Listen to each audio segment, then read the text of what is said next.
asset quality review had happened of the banks. That was essentially for cleaning up and fully provisioning bank balance sheets, which revealed very high incidence of non-performing assets. Everybody is aware of the story. The government came up with a strategy of 4 R's. Recognizing the NPA, which is the recognition of the problem, and then resolution, recapitalization, and then finally reforms. That year, after the recognition, the quantification of NPAs had started in a very planned manner, and the recovery from the NPAs have also begun from there. And that's a routine process. But after the asset quality review, whatever had been recognized, the recoveries had to happen. So in the last 6 financial years, as a background, I want to put this because the 4 R's were really executed with such meticulousness that the recognition happened, resolution took place, and in some cases it took place, many other cases it did not. And then we kept recapitalizing the banks, as is the 3rd R. And the 4th R was reforms. So, in the last 6 financial years, banks have recovered 5,01,479 crores in the last 6 years. I'm just reading the numbers, 5,01,479 crores. Of this, you want me to repeat that number again? 5,01,479 crores. Of this, 3.1 lakh crores have been recovered since March 2018. Since March 2018, 3.1 lakh crores have been recovered. The total I read out was 5 lakh odd. In 18-19 alone, a record of 1.2 lakh crores were recovered.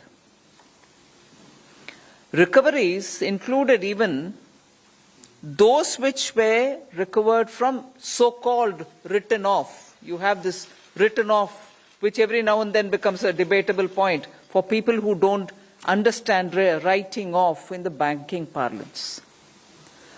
So 5,01,479 in total recovery crores in the last 6 financial years. 3.1 lakh crore were recovered since March 2018. 1.2 lakh alone, 1.2 lakh crores alone was recovered in a single year, which is 2018-19. And I also want to highlight, this includes 99,996 crores, which were recovered only from written off assets, such as Bhushan Steel, SR Steel, and so on. So, the Asset Quality Review 2015, we then go on to talking about the 4 R's, and then also looking at recovering from NPAs. All this has been happening. So, keeping in line with the 4 R's, recognition, resolution, even as they are happening, recapitalization. I just want to draw your attention that in 2017-18, government infused 90,000 crores. And in 18-19, 1.06 lakh crores. So 17-18, 90,000 crores. 18-19, 1.06 lakh crores. 19-20, 70,000 crores. 2021, 20,000 crores. And in the budget speech of 21-22, which is the latest, we had said that the government will infuse 20,000 crores to the banking sector in this financial year, 21-22. So of the 4 R's, recognition, resolution, even as they were happening, recapitalization has also happened. Reforms, I will not get into the details, but I'll just flag off. Bank mergers,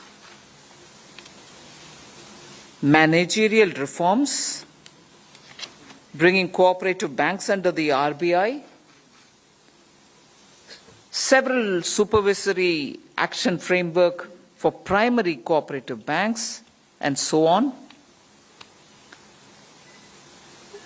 Since 2014, creating the Bank Board Bureau, strengthening asset reconstruction companies which existed, creating also a framework for key performance indicators for the banks, and strengthening of risk management practices. So reforms, I can go further to say willful defaulters were not sanctioned at additional benefits for the bank's sake. Willful defaulters have also been debarred from accessing capital markets to raise funds. These are all reforms which were carried out in order that the banking sector improves. The jurisdiction of the Debt Recovery Tribunal was increased from 10 lakh to 20 lakhs so that the DRTs can focus on high-value cases. 6 new DRTs have been established so that recovery can be fast. So if under the reforms, the capitalization, bank mergers, managerial reforms, fraud detection, in that I'll just highlight the large frauds. Frauds are detected as a continuous process, but the large frauds, say of 100 crores or more, have an average lag time of about 57 months. That's the average, I mean. So, big frauds which have happened 57 months earlier were all getting detected. As a result, some people would say, how is it that there are more NPAs now? NPAs are not born overnight. Particularly NPAs resulting out of 100 crores or more do have their lag time. And finally, I did say for the 4th R, reforms as bank mergers, managerial reforms, fraud detection, fraud prevention steps were also taken quite a lot with the RBI on course. The Fugitive Economic Offenders Act of 2018 is showing a lot of result in getting people from outside.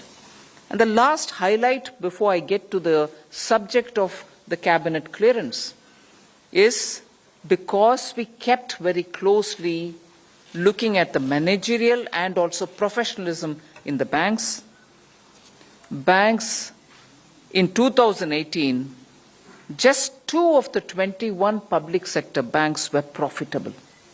In 2018, just 2 out of 21 public sector banks were profitable. I'm happy to say 2021,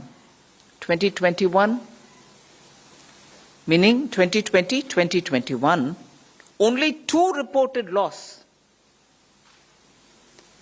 for the full year, that is. Incidentally, banks have also been raising monies in the public, equity and debt. Because as we go with the 4 R's, banks are today able to come out of the prompt corrective action. They're also making profit. They're also going over to raising money from the markets. I'll just give you a couple of examples so that I can tell you why I had to tell you this story from 2015. Union Bank of India raised 1,447 crores through QIP in July 2021. Canara Bank has raised 2,500 crores in August 2021.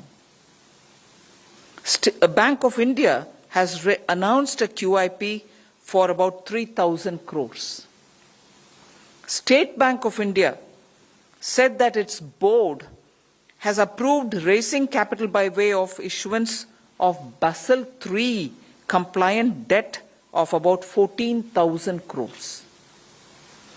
So a total of 58,697 crores are raised by the public sector banks, both as debt and equity, and of which 10,543 crores are equity alone. So banks are not waiting for the government to infuse equity. They are going to the market and on their own standing raising equity and also debt.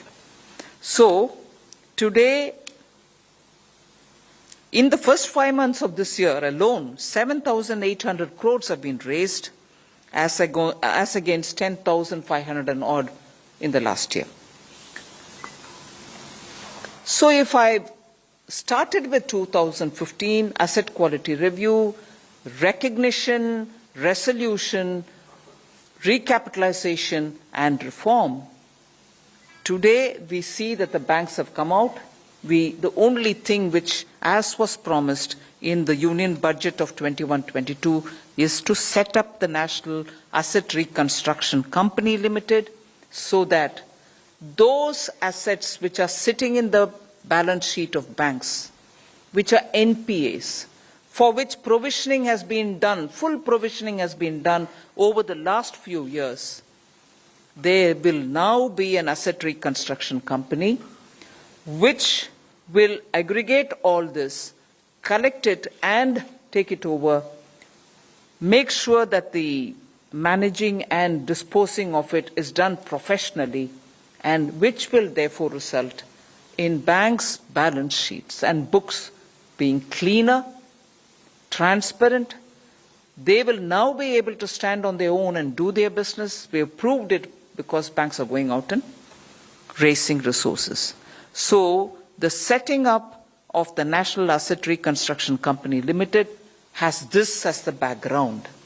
With this, I think between 2014 and 19 and 19 to today, the entire cycle of cleaning up the public sector banks, removing from them those assets which are NPAs, putting them into an organizational structure which is registered as a company, aggregation can be made and they can get into that organization, and then an asset management company would deal with reorganization, revaluation, and making sure that they are finally sold off. And for the professional management of this, even as we are setting up the National Assets Reconstruction Company Limited, we are also setting up an India Debt Resolution Company Limited. In the National Asset Reconstruction Company, banks, the public sector banks themselves will have a 51% ownership. And in the India Debt Resolution Company, public sector banks and public financial institutions will hold a maximum of 49% stake, and then the private sector lenders will also be participating in it. So what this does is actually give us a complete picture of the Indian banking sector reform, cleaning up of the books, taking away the NPAs, and getting the banks their dues in the due course. And why do I say in the due course? Even as these are being culled out of the bank's books and put into the National Asset Reconstruction Company, a 15% cash payment will be made to the banks for the assets based on some valuation, and the rest will be 85% be given as security receipts. For the security receipts to hold on and to have their value intact, there is a need for government to give the backstop arrangement.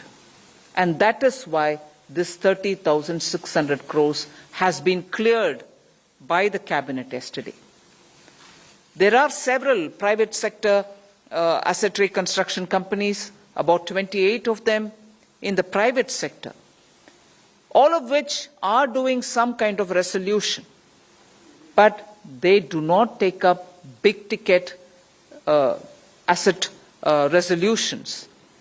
They hesitate to come in for that kind of a number.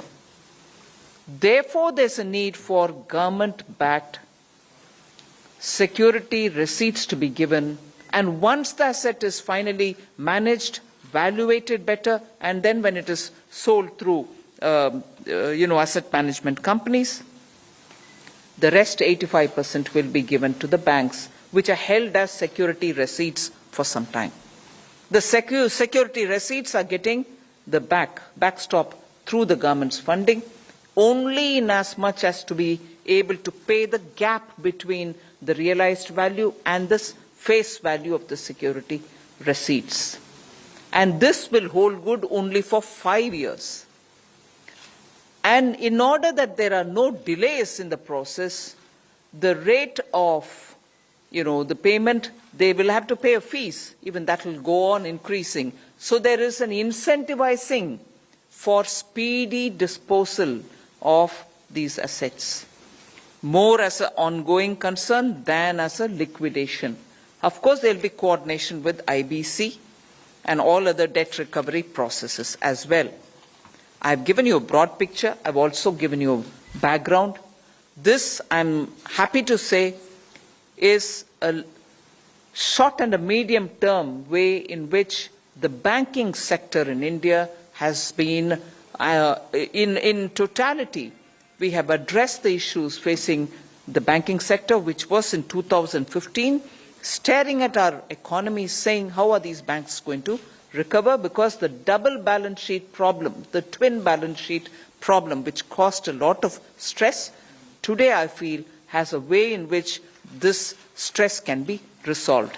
And I'm glad that the cabinet has looked at it in a holistic fashion and given this 30,600 crores for a period of 5 years only. And within that 5 years, all this will have to be resolved.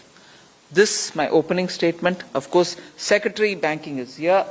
He'll also join me in addressing any of your queries. Thank you. Thank you, ma'am. We'll take some questions now. 22.